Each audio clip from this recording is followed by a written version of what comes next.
Champak one में हर प्रजाति के पशु पक्षी रहा करते थे। सभी जानवरों में सद्भाव और भाईचारा था। जंगल का राजा शेर अब बूढ़ा हो चुका था और उसकी नजरें भी बहुत कमजोर हो चुकी थीं। इसलिए वो अब शिकार करना लगभग छोड़ ही चुका था। इसीलिए जंगल के सभी छोटे बड़े जानवर निडर होकर जंगल में घूमा करते थे और शेर ज्यादातर अपनी कछार में ही पड़ा हुआ सोता रहता था। इसी जंगल में गोटिया नाम का एक गैंडा भी रहा करता था। गोटिया गैंडा बड़ा ही बदमाश और बदतमीज था। दूसरे जानवरों को परेशान करने और उन्हें नुकसान पहुंचाने में गैंडे को बड़ा आनंद आता था। एक दिन की बात है, एक भेड़ पेड़ के नीचे बैठी हुई आराम से जुगाली कर रही थी।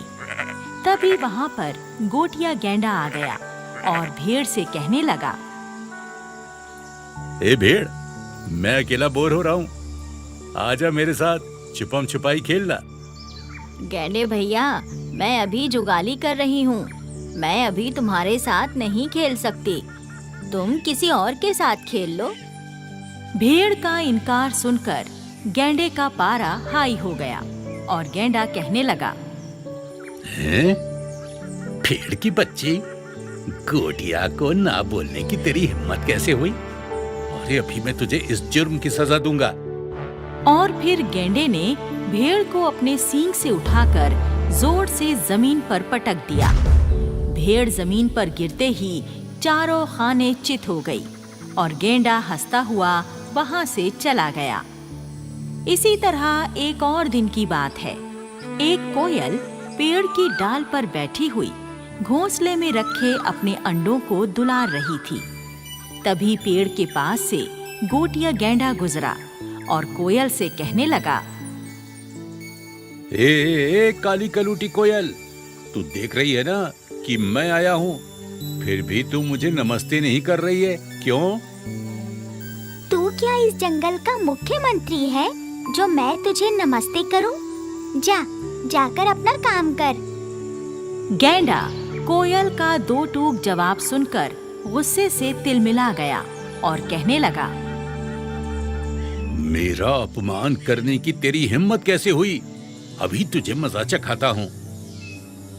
गैंडा पेड़ के तने में जोर जोर से टक्करें मारने लगा, जिससे पेड़ हिलने लगा और कोयल कहने लगी, अरे भैया, पेड़ को टक्कर मत मार, मेरे अंडे नीचे गिरकर फूट जाएंगे। लेकिन गैंडा कोयल की एक नहीं सुनता और लगातार पेड़ को टक्कर मारने लगा और फिर पेड़ के हिलने से कोयल के सारे अंडे नीचे जमीन पर गिरकर फूट गए। कोयल अपने अंडों को देखकर रोने लगी। हाँ, अरे ये क्या?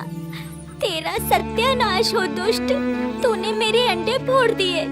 मैंने तेरा क्या बिगाड़ा था जो तूने मेरे अंडे फोड़ डाले? गोटिया गेंडे से पंगा लेने का यही नतीजा होता है। उसके बाद गैंडा वहां से चला गया और कोयल बेचारी वहीं रोती हुई रह गई। गेंडे की इन्हीं गंदी हरकतों के कारण जंगल के सारे जानवर उससे बहुत दुखी थे।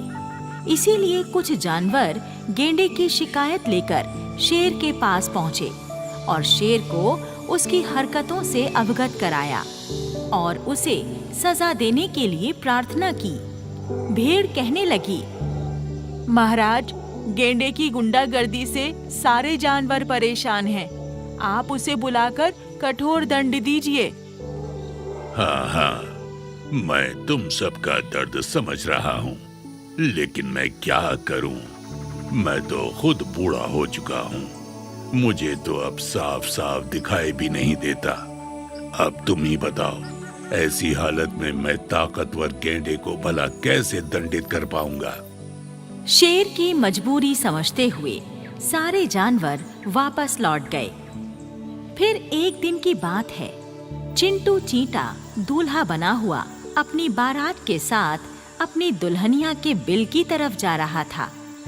चींटे की बारात में बहुत सारे चींटे और चींटियां शामिल थे, जो नाचते गाते हुए, बैंड बाजा बजाते हुए लंबी कतार बनाकर चले जा रहे थे।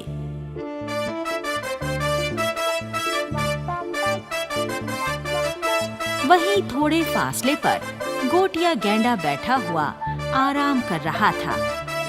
चींटे की बारात जब गेंडे के पास से गुजरी तो गैंडा चींटे को रोककर उससे बोला, अबे ओ चींटे, अबे ये क्या शोर मचा रखा है तुम लोगों ने? गेंडा दाता, आज मेरी शादी है। मैं अपनी बारात लेकर अपनी होने वाली दुल्हन के घर जा रहा हूँ। अच्छा, आज तेरी शादी है और तूने मुझे बारात में चलने का निमंत्रण भी नहीं दिया। मेरी इतनी बेइज्जती करने की तेरी जुर्रत कैसे हुई, बता। चींटा घबराते हुए कहने लगा, अरे दादा, हम तो ठहरे नन्हे से जंतु और आप हो इतने विशालकाय। भला मैं आपको अपनी बारात में कैसे ले जाता? अच्छा, गोटिया गेंडे के साथ जबान लड़ाएगा तू? तेरी इतनी हिम्मत? ठहर जा, अभी करवाता हूँ तेरी शादी। गैंडा गुस्से से लाल पीला होकर चींटियों की बारात पर जोर से फूंक मारने लगा। फूंक से पूरी बारात तितर बितर हो गई और कई सारे चींटे हवा में उड़कर जमीन पर गिर गए, जिससे उनके हाथ पैर टूट गए। अरे मर गए,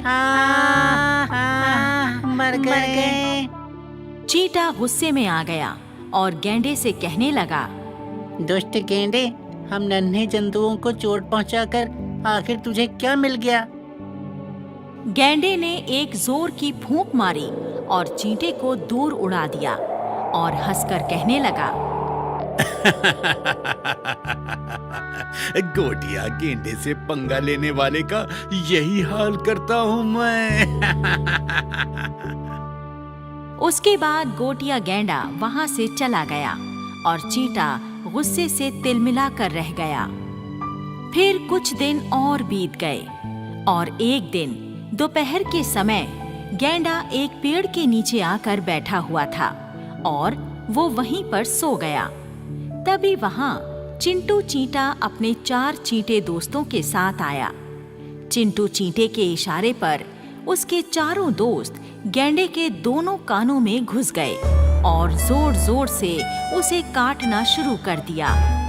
गैंडा बुरी तरह बौखला गया और दर्द के मारे छटपटाने लगा। अब हाय हाय, मेरे कानों में क्या बवाल घुस गया। हाय हाय हाय, बड़ी तकलीफ हो रही है मुझे। अरे कोई मुझे बचाओ, कोई मुझे बचाओ। हाय हाय, मेरे कान में कौन घुस गया।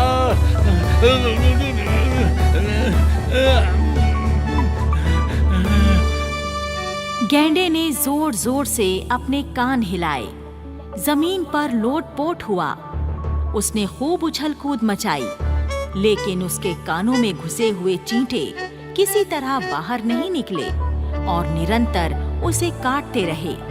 थोड़ी ही देर में गैंडा बेहाल होकर चारों खाने चित होकर गिर पड़ा। तब चींटा गेंडे से कहने लगा, क्यों गेंडे दादा, मजा आ रहा है ना? मेरे दोस्त चींटे तुम्हारे कानों को कष्ट पहुंचा रहे हैं, तो तुम्हें कैसा लग रहा है? बताओ बताओ। मेरी तो दर्द के मारे जान निकली जा रही है।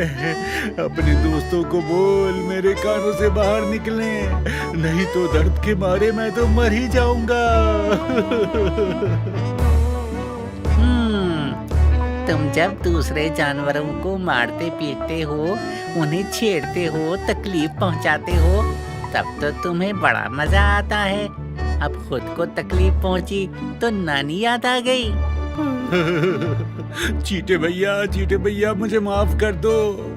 आज मुझे मेरी गलती का एहसास हो गया है। मैं कसम खाता हूँ, आज के बाद किसी भी जानवर को नहीं सताऊंगा, सबके साथ इज्जत से पेश आऊंगा। अब तो बोल दे अपने दोस्तों को मेरे कानों से निकल जाए। चींटे ने गैंडे को माफ कर दिया और मुंह से जोर की सीटी बजाई। चारों चींटे गैंडे के कान से बाहर निकल आए और फिर वहां से चले गए। इस घटना के बाद गोटिया गैंडे का स्वभाव बिल्कुल ही बदल चुका था। अब वो जंगल में बड़ी शांति और प्रेम पूर्वक रहने लगा। जंगल के जानवर भी उसके दोस्त बन चुके थे। सीख: इस कहानी से हमें यही सीख मिलती है कि हमें अपनी ताकत का उपयोग कमजोरों को सताने के लिए नहीं, बल्कि उनकी सहायता के लिए करना चाहिए।